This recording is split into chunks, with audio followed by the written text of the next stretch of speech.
इथं आमच्या शाळेत शिकवायला शिक्षक नाहीत, मराठी शिकवायला या ठिकाणी शाळा ते बंद करतायत आणि यांना मराठी शिकवायला कुठून लोक आणणार आहे ते?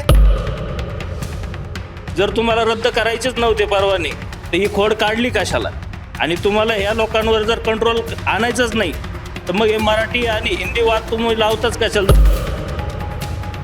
मुंबईमध्ये रिक्षा आणि टॅक्सी चालकांना मराठीची सक्ती केल्यानंतर राज्यामध्ये मराठी सक्ती हवी की नाही हा मुद्दा सध्या गाजतोय. आणि याबद्दल ग्रामीण भागामधल्या युवकांना काय वाटतं, इथल्या सुशिक्षितांना काय वाटतं, शेतकऱ्यांना काय वाटतं, हे आज आपण जाणून घेणार आहोत. माझ्यासोबत बोलण्यासाठी काही मंडळी आहेत, त्यांना आपण विचारूया. काय सांगाल, मराठी सक्तीची जी मागणी होतीये, मराठी शाळा एकीकडे बंद होत आहेत, बाहेर राज्यातून येणाऱ्या अनेकांनी आक्रमक पवित्रा घेतलेला आहे की आम्ही मराठी शिकणार नाही, आम्ही मराठी बोलू शकत नाही. काय वाटतं आज ग्रामीण भागातली परिस्थिती कशी आहे मराठीला घेऊन? आज आपण पाहतोय ग्रामीण भागातला तरुण वर्ग हा शहराकडे जातोय आणि शहराकडे जात असताना तो एकच विचार करून जात असतो की आपल्या हाताला काहीतरी काम मिळेल, कामधंदा मिळेल, त्या हेतून तो जात असतो. परंतु बाहेरील लोक, समजा बांगलादेशी असतील, आंध्रातले असतील, काही जे बाहेरचे देशातले लोक आलेले आहेत, त्या लोकांमुळे इथल्या तरुण बेरोजगार झालेले. खऱ्या अर्थानं आम्ही त्यांना तरी सुद्धा सहन करतोय. मग यांना मराठी आमचं यांना खायला चालतं, तर मग यांची मराठी भाषेत यांना काय वावड आहे किंवा मराठी भाषेत आम्ही बोलणार नाही. जोपर्यंत मराठी भाषेत बोलणार नाही त्यांना इथं उद्योगधंदा मिळणार नाही. मराठी इथून पुढं जो मराठी बोलल त्यालाच महाराष्ट्रामध्ये स्थान मिळेल आणि या महाराष्ट्रामध्ये त्याला उद्योगधंदा मिळेल. नाही तर कुठलाही बांगलादेशी असेल, कुठलाही विदेशी असेल, तो महाराष्ट्रात राहू शकत नाही आणि त्याला राहू दिले जाणार नाही. आज आपण पाहतोय नवतरुण आमचे रस्त्यावर फिरतायत. आज कित्येक बेरोजगार झाले. आमच्या हॉटेलवाल्याचे सुद्धा हॉटेल चालत नाही. आचार्य असेल त्याला आचार्याचा धंदा मिळत नाही. बाहेरून राजस्थानी आलेत आणि मिस्त्री काम आमचे मिस्त्री सुद्धा बेरोजगार झालेत. बाहेरून मिस्त्री आलेत, फरशी मिस्त्री आलेत. सगळ्या धंद्यामध्ये बाहेरचे लोक येऊन इथं काम करू लागलेत, पोट भरू लागलेत. तरी सुद्धा आम्ही त्यांना बोलायला तयार नाही. परंतु मराठी ही सक्तीची मराठी ही आमची मातृभाषा आहे आणि या मातृभाषा ते जर शिकले तरच इथं त्यांना स्थान मिळणार आहे किंवा त्यांना काम मिळणार आहे. नाहीतर इथून महाराष्ट्रात स्थान नाही मिळणार आणि काम ही मिळणार नाही. ही भूमिका महाराष्ट्रातील शेतकऱ्याची आणि सर्वसामान्याची असेल. नाही, पण मराठी माणसाला नेहमी असा टोमण्या मारण्यात येतो की मराठी माणूस खालच्या दर्जाचं किंवा छोटं काम करायला लाजतो, म्हणून आम्ही इकडे येऊन काम करतो, असे अनेक जण टोमणे मारतात. याबद्दल काय वाटतं? हा नुसता प्रोपोगंडा आहे. आणि काम करायला कुणाला याला आज कशी वाटेल? आम्ही काय कष्ट करूनच, जे काही आज आमच्या पिढ्यानपिढ्या या ठिकाणी गेलेल्या आहेत, त्या सगळ्या कष्ट करूनच वर आले आहेत. कामाची लाज वाटली असती तर महाराष्ट्र आज देशात सुसंस्कृत आणि प्रगत राज्य हे झालंच नसतं. ज्या भाडव्या लोकांना वाटतं की आम्ही महाराष्ट्रात येऊन इथंच राहून इथल्या याच्यावर पोट भरूनही आम्ही मराठी बोलणार नाही, ही त्यांची मगरुरी या ठिकाणी खपवून घेतली जाणार नाही. भाषावर प्रांतरचना झाल्यानंतर आणि भाषेच्या आधारावरच राज्यांचे या ठिकाणी पुनर्रचना केल्यानंतर आज या लोकांना, आज आम्ही जर समजा आंध्रात गेलो, तामिळनाडूमध्ये गेलो, तर ते लोक कुठली हिंदी बोलत नाहीत किंवा इंग्रजीमध्येही ते फारसं बोलणं टाळतात. त्यांच्या मातृभाषेतच ते बोलायला त्या ठिकाणी ते उत्सुक असतात. नसता आपल्याशी ते बोलत सुद्धा नाहीत.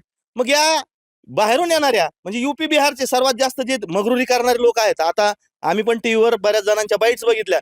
इथल्या लोकांचं कसं होणार, कोण रिक्षा चालवणार, आम्ही जर निघून गेलो तर मुंबई बंद पडल, ही त्यांची जी मगरुरी आहे तर ही फक्त इथल्या राज्यकर्त्यांमुळे झालेली आहे.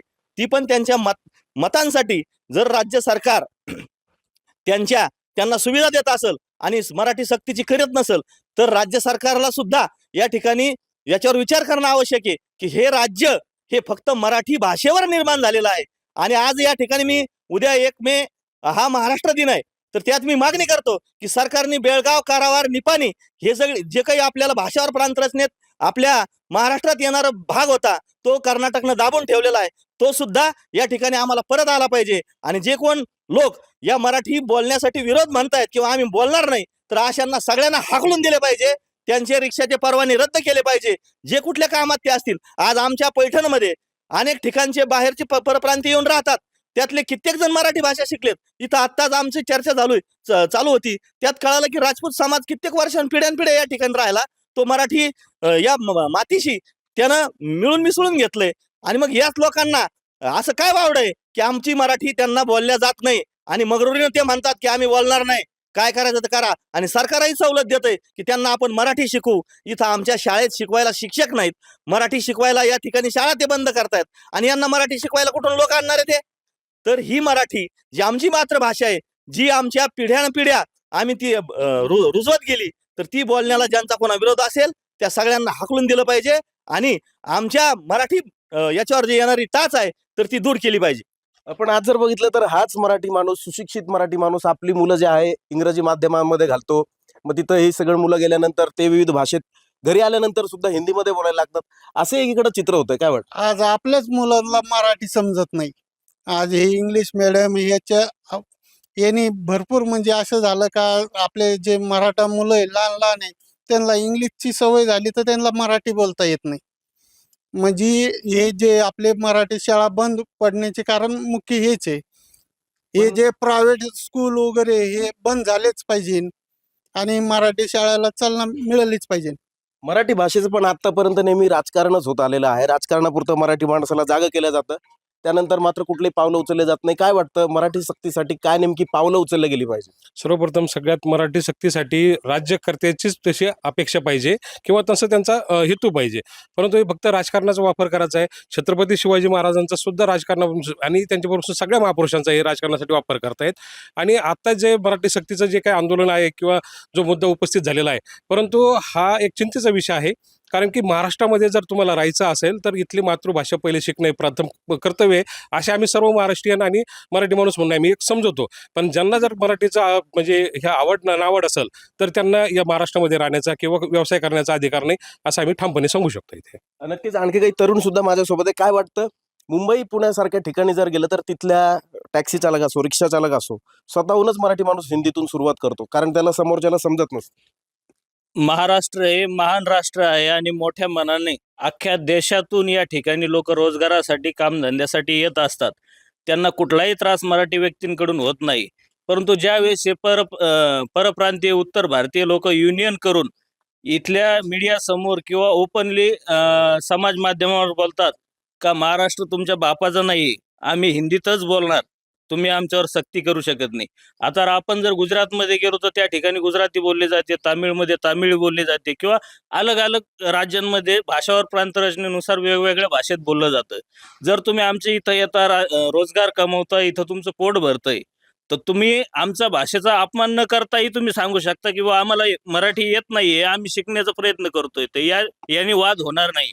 पण यांची जी मगरुरी वाढलेली आहे याच्यामुळे हा प्रकार वाढतोय. आणि सरकारचा एक प्रोपगंडा असा आहे की इलेक्शन आलं काही आलं की मतांसाठी विभागणी करण्यासाठी काहीतरी स्टेटमेंट करायचं किंवा काहीतरी स्टंटबाजी करायची. आताच प्रताप सरनाईक साहेबांनी परवानगी रद्द करण्याची भाषा केली. परत उत्तर भारतीयांचे काही मोर्चे निघाले, त्यांनी आंदोलन केले, दबाव तंत्र आणलं आणि परत ते आठ रद्द कर. जर तुम्हाला रद्द करायचेच नव्हते परवाने तर ही खोड काढली कशाला? आणि तुम्हाला ह्या लोकांवर जर कंट्रोल आणायचंच नाही तर मग हे मराठी आणि हिंदी वाद तुम्ही लावताच कशाल? जर तुमची इच्छाशक्तीच नसेल त्यांची परवानगी रद्द करण्याची ते हे भांडण तुम्ही लावू नका.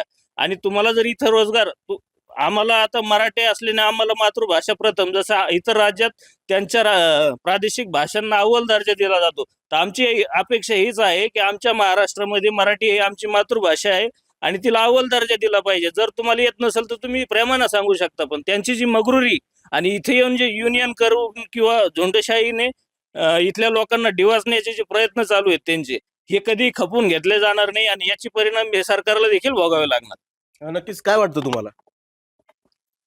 आता हे म्हणजे मुद्दाम हा खोडसाळपणाच आहे की उत्तर भारतीय जे असेल किंवा मग अण्णा लोक असेल, यांच्या मागे एक शक्ती आहे की ज्यांना ती त्यांच्या मागे पाठीशी उभा राहते. की प्रत्येक वेळेस ही समजा आपण मराठी सक्तीची घोषणा करतो, परत ती घोषणा आपल्याला पाठीमागावी लागते की याला जबाबदार कोण आहे, हे सगळ्यात महत्वाचं आहे.